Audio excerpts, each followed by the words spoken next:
Shëndetje miq, dua t'ju them një teori timen që gjithmonë brenda vetes e kam pasur dhe desha ta ndaj me ju duke ditur edhe opinionin tuaj. Them që çdo ministri apo kryeministri që të bëhet ministër ose kryeministër, unë mendoj që duhet me patjetër të ketë mbaruar shkencat politike, ose të paktën një formim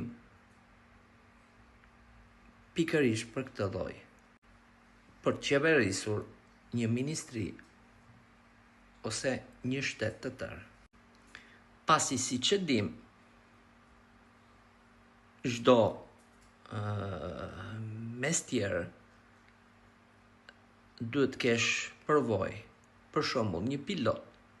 Unë për shembull jam pilot, po s'mund ta pilotoj një avion, por për ta bërë duhet të mësoj. Gjithashtu një doktor, një saldator e kështu me radhë. Pra, me pak fjalë, po nuk bëre shkollën, po nuk bëre kualifikimin e duhur, nuk bëhesh. Pra, si mund t'ja kalojmë, t'ja japim në dorë një që nuk ka këto kualifikime, të na komandojnë ne, na drejtoj vendin, kur ai nuk e ka kompetencat e duhura, nuk e ka shkollën e duhur. Dhe këtë teori unë e lidh me çka po na ndodh në vendin ton, ku për 14 vite Edvin Rama po keq qeveris. Mos është kjo vallë nga që ai ka mbaruar për piktor dhe jo për shkenca politike, ku dhe në parlament ka futur shumë, ka kopjuar Enver Hoxhën, shumë mjelëse lopësh, shumë saldator, shumë drejtor pyesh e kështu me radhë.